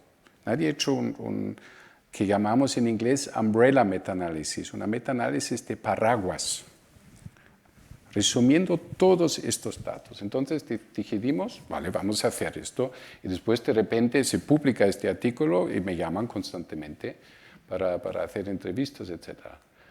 ¿Y qué pasó? Es esto, ¿no? Artículos en catalán, muchos, menos mal, aquí en radio, televisión, aquí en Andorra también, aquí en alemán, esto fue importante para mí, obviamente, aquí en México, en Grecia también, en Taiwán, en Estados Unidos. Esto nunca me ha pasado, tengo 150 publicaciones, pero esto nunca me ha pasado. Que de repente había tantas publicaciones, ¿no? Y tanto interés, pero como he dicho antes, era por algo, ¿no? Porque esto toca la fibra de la gente, es algo realmente relevante. Entonces, el tema especial de este artículo era también que es un factor de riesgo transdiagnóstico, es algo subyacente de abajo que ha ido mal en los pacientes, ¿no? El trauma como un factor de riesgo y después probablemente depende de la predisposición genética, hay más un trastorno bipolar, más ansiedad, trastorno límite de personalidad, trastorno obsesivo compulsivo o bipolar, etc. Otros en la somática, por ejemplo, factores de riesgo que sabemos, si fumamos, tenemos un riesgo para varias enfermedades, si hay obesidad, tenemos más riesgo también, ¿no? Y en psiquiatría denominamos esto factores de riesgo transdiagnósticos. Y el problema, y aquí Miriam también es un buen ejemplo, ella tiene el diagnóstico, trastorno de depresión recurrente, trastorno de ansiedad, agorafobia, ataques de pánico, TDAH, bulimia, son 6 diagnósticos. Si reviso la historia de ella, me salen 6 diagnósticos, pero nadie hasta el enero de este año ha puesto el diagnóstico correcto. A ver, los otros diagnósticos son correctos también, pero lo importante al final es el trauma complejo que tiene Miriam, ¿no? Y esto pasa con muchos pacientes, porque tienen dos o más diagnósticos que son expresiones del mismo proceso transdiagnóstico subyacente. Y por eso, obviamente, tenemos que identificar estos factores de riesgo, como, por ejemplo, el trauma psicológico para mejorar la prevención, intervención temprana y el tratamiento. Y esto es el estudio, y había 16.000 pacientes y 77.000 controles, incluimos 6 revisiones sistemáticas y 8 metaanálisis. Metaanálisis es un resumen de muchos estudios randomizados controlados. Es a nivel estadístico lo más sólido que hay. Y nosotros hemos hecho otro resumen de todo esto, básicamente, un umbrella metaanálisis. Y estos son los estudios que incluimos, y aquí son los tipos de trauma psicológico que salieron en estos estudios. O sea, el abuso sexual, maltrato físico, abuso emocional, también algo más de desastre, persona bajo incidentes de tren o zona de guerra, son estudios americanos habitualmente, diagnóstico de enfermedad, pérdida de los padres durante la infancia, evento traumático general, o trauma infantil no específico, como muerte de un hermano o hermana por homicidio, acoso, bullying, violencia doméstica, abuso familiar, y después, por ejemplo, una metaanálisis incluye el abuso emocional, físico, negligencia, abuso sexual en una sola variable, y estos eran todos los diagnósticos que incluimos en esta metaanálisis. Trastornos de ansiedad es lo más prevalente que tienen pacientes. Casi la mitad a nivel mundial en un momento dado en su vida tiene un trastorno de ansiedad. Es súper prevalente. Psicosis, que incluye esquizofrenia, trastorno esquizoafectivo, trastorno psicótico, después trastorno bipolar, fases eufóricas, en cambio con depresión, el TEPT, obviamente, el trastorno obsesivo compulsivo, trastorno límite de personalidad, trastorno depresivo mayor, y después también el TDAH, trastornos de conducta, bulimia también, otros trastornos de personalidad, etc. Esto era todo el espectro de patología psiquiátrica. Y aquí es el resultado principal de este estudio. Todo que va en esta dirección confirma que hay una asociación entre trauma infantil en la infancia y patología en la edad adulta. Y que vemos es más o menos 3 veces más riesgo si había un abuso físico, abuso sexual, cualquier trauma en la infancia o abuso emocional, son estos estudios, y hay casi 3 veces más riesgo que tú padeces después de un trastorno mental. Otros resultados eran que abuso físico era más específico, por ejemplo, para el trastorno de ansiedad, obsesivo compulsivo, trastorno bipolar. El abuso sexual era más específico para trastornos de ansiedad, trastorno límite, psicosis o TOC. Y algo que es interesante, abuso emocional, que es lo más prevalente realmente el trauma, pero también muy impactante a los niños, correlaciona mucho con trastorno de ansiedad, que es lo más prevalente también que tenemos. Entonces, estos son los resultados más importantes realmente de este artículo. Y aquí vemos el tema transdiagnóstico, y la odds ratio es casi 3. Se triplica el riesgo de todos estos diagnósticos que podéis ver aquí. ¿Vale? Ups. Entonces, no sé si tenemos tiempo, a ver cómo vamos. Hay otro estudio muy importante y que se ignora bastante en todo nuestro ámbito de psiquiatría y psicología, que es un estudio que se llama Adverse Childhood Experience Study, ACE Study, y que han hecho al finales del año 90 es coger una cohorte de casi 20.000 personas en Estados Unidos, han mirado qué eventos adversos han tenido, tenían más o menos 50 años, media, han mirado qué eventos adversos han tenido en su vida, sobre todo en la infancia. Son todos estos: abuso psicológico, abuso físico, abuso sexual, negligencia emocional, etc. Todo esto que podéis ver aquí.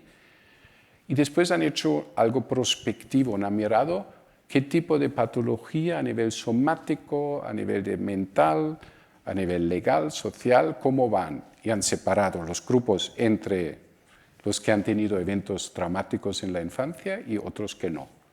Y los resultados más importantes son, estas consecuencias psiquiátricas son depresión, alucinaciones, ansiedad, pánico, disociación, flashbacks, intentos de suicidio, problemas de sueño, dificultad en control, la rabia, la ira, alteraciones de la memoria, alcoholismo y abuso de drogas y fumar.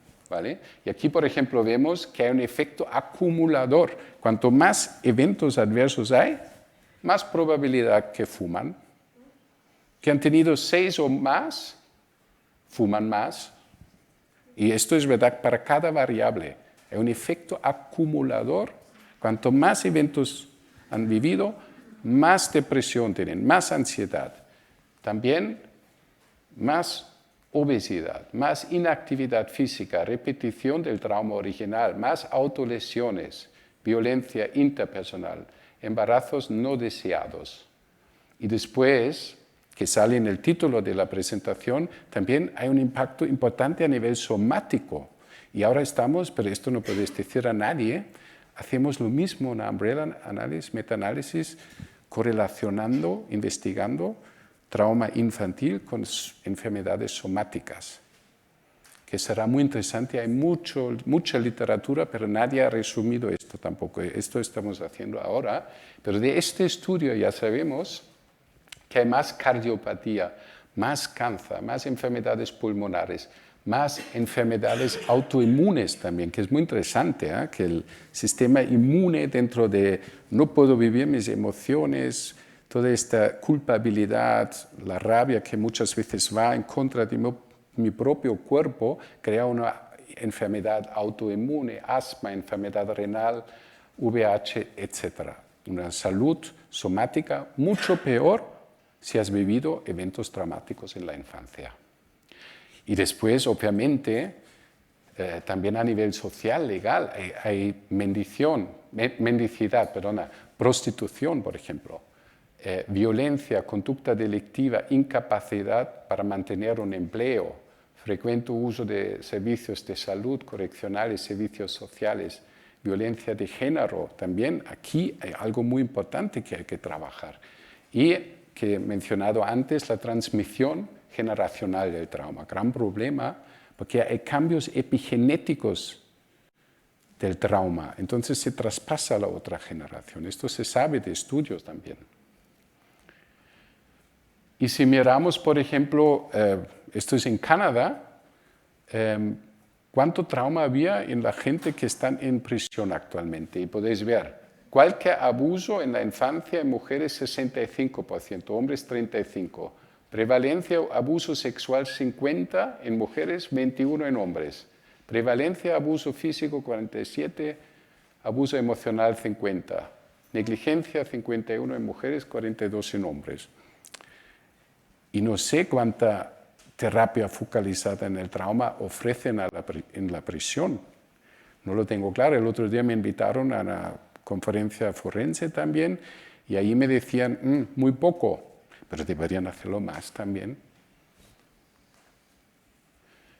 Y aquí es una conclusión de todo esto, las consecuencias.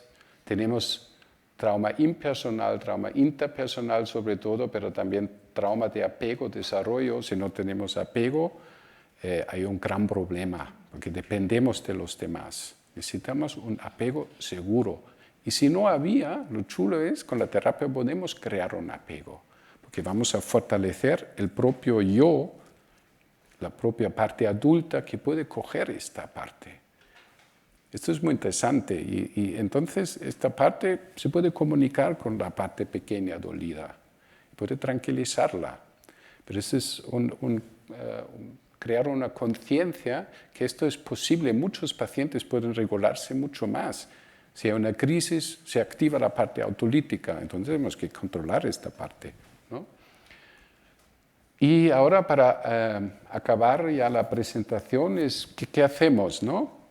Bill Gates, Melinda Gates, ¿qué hacen? Quieren erradicar la malaria, perfecto, muy importante. Vacunas COVID, muy importante, pero casi nadie habla de erradicar el trauma infantil. Imaginaos que un día nos levantamos por la mañana y no hay trauma infantil. El mundo sería brutal, muy diferente. Obviamente es imposible, es obvio también, no podemos, pero hay que pensar un poco cómo sería esto, ¿no? Si los padres cuidan bien, los padres están bien consigo mismos, no hay adversidad económica, hay un piso. Yo tengo pacientes que viven de 300 euros al mes. Aquí hay un estrés.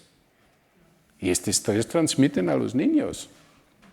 Porque yo quiero esto, no puede ser porque no tenemos dinero para comer, ¿no? Entonces, obviamente es muy complicado, pero yo creo que hay que poner esto realmente en el foco porque hay consecuencias en todos lados, a nivel de salud, legal, social, en todos lados. Entonces, siempre hay obstáculos, obviamente. Eso es mi propia experiencia. Personal sanitario es escéptico. Este trauma existe, es exagerado, no lo creo.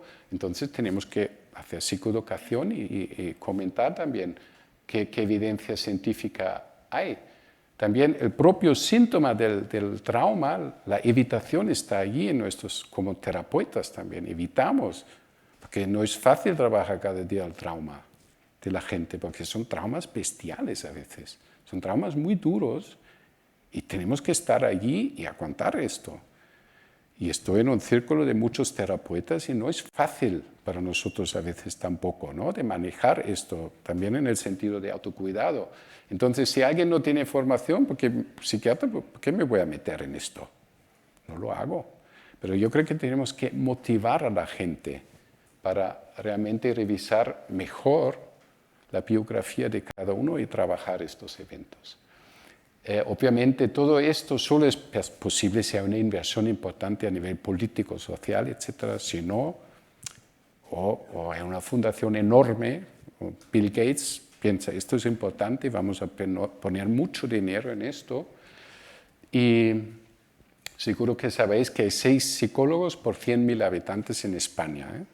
En Alemania hay 42 por 100.000 y todavía hay una lista de espera de medio año.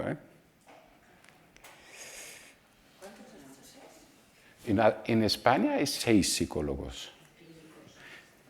Psicólogos clínicos. Peers. Este es otro tema que... Otro tema problemático. Muy problemático. Pero no depende de nosotros hacer peers. Lo sé. Pero este es... No puedes. Es decir, Ya, lo sé. que se formen en España. Pero si son psicólogos... Claro, hay un mercado paralelo, gente que tiene dinero se pagan su psicólogo privado. No, que no son sanitarios, pero muchos de ellos valen mucho porque tienen una formación excelente en el trauma.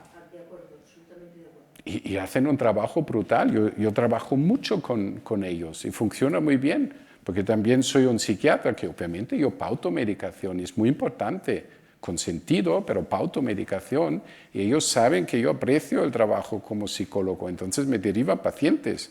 Mira por favor, igual necesita un poco de medicación, y trabajamos muy bien. Esta dicotomía entre psicología y psiquiatría no tiene ningún sentido, ninguno. Entonces esto es un posible obstáculo, obviamente también, y a nivel político también tenemos un problema, porque quieren la reelección. Y un plan de más medio-largo plazo es difícil de comunicar a la gente porque quieren siempre resultados ya, pero necesitaríamos esto. Entonces, el problema obviamente es multifactorial y muy complejo, es psicosocial, es psicosomático, psicolegal, etcétera, etcétera. Y necesitaríamos, esto fue el otro día y me asusté también, 1 de cada 3 menores está en riesgo de pobreza en Cataluña. 1 de 3 es mucho. Y me imagino cómo es la casa de cada uno de estos 3. Hay aquí, claro, hay predisposición hacia el trauma ya. Si no tienen para comer, ¿cómo es allí? Entonces, es una tarea, yo creo que muy compleja y que requiere inversión y una colaboración estrecha entre todas estas áreas de pediatría. Yo creo que pediatría es fundamental porque todos llegan allí al final. Y aquí debería estar ya alguien. Entre nosotros, y tenemos que mejorar psicología, psiquiatría, educación, yo pondría 2 especialistas en trauma en cada escuela. Y no para solamente aconsejar un poco qué hacemos, hay algo un poco una dinámica difícil, sino realmente intervenir allí ya con los padres también. Porque esto sería bueno aquí intervenir fácil. ¿Por qué no venís un día? Hablamos un poco. Intentamos entender qué está pasando allí, porque en la escuela deberían ser la mayoría, por lo menos, de los niños. Y entonces sería muy interesante instituciones sociales, como Gaia también, obviamente, legales y fundaciones que quieren invertir en este tema. Hay un programa de la OMS que es interesante también, yo creo, Inspire se llama, son 7 estrategias para poner fin a la violencia contra los niños, niñas, pero ellos ya dicen que son más eficaces cuando se ejecutan como parte de un plan integral. multisectorial que promueve las sinergias entre ellas. Es importante poner esto dentro de algo, que un concepto global, y también poner, lo ideal sería entre los países, obviamente, pero bueno, podríamos empezar en Cataluña, ¿no? Y aquí hay 7 estrategias. Uno es más justicia, leyes, que se cumplan las leyes, es importante. Normas, valores, esto es más salud, educación, bienestar social. Después, seguridad en el entorno, reducir la violencia mediante actuaciones específicas en las zonas críticas, la mina, por ejemplo, Besòs, Barceloneta es complicado también. Bienestar social, salud, para padres, madres, cuidadores reciben apoyo fundamental, porque yo también, para mí, el primer hijo fue complicado. ¿Cómo hago todo esto de repente, no? La educación es muy exigente también. Y ahora si alguien está un poco inestable, o no duerme, o tiene cambios del ánimo, la educación se convierte en una pesadilla, porque tenemos que estar constantemente allí y dar un apego seguro a nuestros hijos. Y después también, obviamente, finanzas, trabajo. Ellos dicen directamente también apoyar con dinero efectivo a estas familias que tienen problemas. Respuestas de los servicios de atención y apoyo, esto sería de Gaia, por ejemplo, educación y aptitudes para la vida en el sector de educación. Aparte de esto, a nivel de intervención, a ver si tengo más tiempo, sí, un poco más. Yo creo que tenemos que crear con este tipo de sesión como hoy más conciencia en la población general, obviamente, pero también, sobre todo, en los profesionales de todos los sectores de salud. También hay ya actividades, obviamente, que son muy buenos, protocolos, por ejemplo, en el deporte, para prevenir aquí temas de abuso sexual. No sé si cumplen siempre estos protocolos, no lo sé, pero yo creo que es buena iniciativa, hay que empezar con este tipo. Identificar y apoyar niños vulnerables y también potenciar e incluir evaluaciones e intervenciones de psicólogos a nivel individual y familiar en las escuelas y en las CAPs de pediatría, que haría yo personalmente. Obviamente es muy complicado porque requiere personal que no tenemos, requiere dinero que no tenemos, pero por lo menos podemos pensar y jugar con esto y añadir expertos en trauma e intervenciones focalizadas en traumas en cada CESMA y CESMIG. Y también yo creo que es importante nuestro trabajo realmente, somos bastante pioneros a nivel internacional de investigar esto más.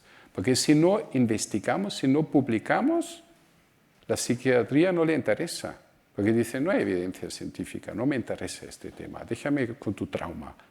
Pero con este umbrella metaanálisis, por ejemplo, dejamos una huella, ¿no? Dejamos algo y con cada publicación que podemos hacer en este ámbito de trauma psicológico dentro de la psiquiatría va bien para crear más conciencia. Y yo me doy cuenta que los opinion leaders, la gente que mandan en la psiquiatría en España, ya hablan más del tema trauma. Se incorpora más, hay más conciencia de esto, que es un buen camino. Y obviamente el apoyo social es fundamental para nuestros pacientes. Tienen que dar la oportunidad al cerebro que no todos los seres humanos son malos. Tenemos que reintegrar a nuestros pacientes. Esto te envié también, Esther, una guía para profesionales en la salud, qué hacer o no hacer con niños que están en peligro. Eso es muy útil, esta guía es del 22, es muy bueno también para directamente una intervención para los profesionales de Gaia que tienen contacto con niños vulnerables potencialmente traumatizados. Entonces, por un lado necesitamos prevención, por otro lado necesitamos la intervención en la edad adulta o adolescente. Cuanto más temprano, obviamente, la intervención mejor para nuestros pacientes. El otro día vi esta imagen de las vías romanas mayores. Pensaba, ¿cómo lo han hecho esto los romanos? ¿Han creado unos caminos? Es toda Europa esto. Aquí España, Cataluña, aquí Múnich, más o menos. Tenemos aquí una red, ¿cómo lo han hecho los romanos? Y pienso, si ellos han podido hacer esto, ¿por qué nosotros no podemos hacer algo parecido? Una charcha de atención y detención, tratamiento, trauma psicológico. Esto sería algo muy interesante. Si podemos, como país ejemplar, Cataluña, y crear realmente en todos lados, no solamente en Barcelona, en cada servicio aquí alguien, un profesional que trabaja en esto. Y acabando con Nelson Mandela, la seguridad y la protección no surgen por casualidad, son el resultado de consenso colectivo en la inversión pública. Le debemos a nuestros hijos, los ciudadanos más vulnerables de nuestra sociedad, una vida libre de violencia y miedo. Muchas gracias.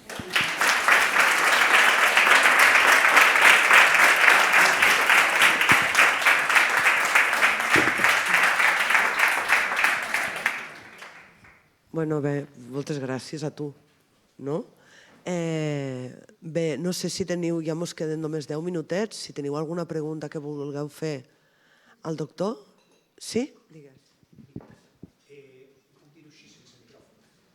Primer, si Alice Miller, l'autora que crec que va posar el tema si deia que si Alice Miller, com a autora psicòloga que va posar com el tema del trauma en la infantesa sobre la taula ja fa moltes dècades, que evidentment suposo que li faltava l'evidència científica, però si és una cosa que forma part de l'horitzó i el risc que suposa com que sigui una moda, que ens agrada com trobar com la solució i al cap d'un temps oblidar-ho, doncs això, si podrem vèncer aquest oblit. Després, si podrem accedir al material que ens heu posat, o sigui, d'alguna manera... Sí, lo envío como PDF, ningún problema. Perfecte. Sí. I en tenia un altre i se me n'ha anat, o sigui que comencem per... A ver, la moda, normalmente, ¿qué pasa con la moda? Es una contrarreacción, ¿no? Yo creo que había una negligencia hacia el trauma durante muchas décadas. Esto no existe, no cuentas historias, tu memoria no funciona, etc. Entonces yo creo que estamos también empujados por el tema COVID, que fue un trauma colectivo brutal para toda la población, básicamente. Después nos recuperamos del COVID y ya viene Putin. Putin está tenemos estos terremotos horribles en Turquía. Entonces, yo creo que hay un efecto un poco que el trauma tiene más espacio. Puede ser que gente piensa que es una moda y que todo es trauma, pero yo creo que estamos todavía en un nivel muy deficitario. Yo no veo el peligro de la moda realmente del trauma. Tenemos que hacer mucho más. El servicio público en un hospital psiquiátrico tiene que incluir esto. Y no lo hacen, però no lo hacen. Crec que abans quan s'ha parlat del context i amb el tema del Covid, penso que, no sé, com oblidem que aquest país va viure una guerra civil, que els guanyadors van ser els feixistes i que encara hi continua havent-hi un cert, no sé com vius el tema cultural, per exemple, a vegades el concepte de violència, diem, tot es considera trauma, tot es considera violència, i com que aquesta definició de vocabulari per posar matisos el que fa és que es doni importància a tot o no es doni importància a res, amb la qual cosa els que pensen d'una manera tiren pel seu cantó i els que pensen per l'altra tiren de l'altra. Que potser el que ens falta és això, un vocabulari que els científics podeu aportar per poder donar diagnòstics o senzillament aclarir-nos i veure per on hem de trobar solucions. Sí. A ver, a nivel político, mi opinión personal es que todo lo que ha pasado en Cataluña, a ver, no vamos a entrar ahora en la política, pero que todo lo que ha pasado también es un trauma no resolucionado al final, es una evitación, transición, etc. No vamos a entrar en esto en detalle ahora, pero también no se ha hablado abiertamente de todo esto que ha pasado, hay mucha herida, por lo cual hay mucho problema que no se ha solucionado. Y sí tiene que ver con el trauma también, porque esto se traslada de generación a generación. Tu abuelo ha fallecido, le ha matado, es un trauma también, ¿no? Ahora no recuerdo qué me has preguntado más. ¿Cómo de? Ah, vale. Sí, sí.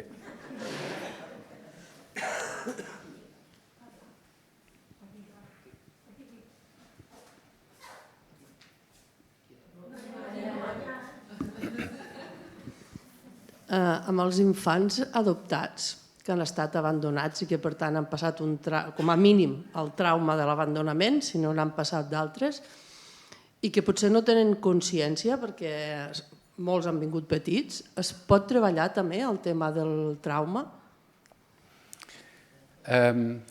Esther es más especialista de esto que yo, porque yo no trabajo con niños, adolescentes, yo trabajo con adultos, pero obviamente se puede trabajar. Yo creo que es importante crear conciencia en un momento dado de dónde viene cada niño, ¿vale? De trabajar esto abiertamente también y comunicarlo abiertamente.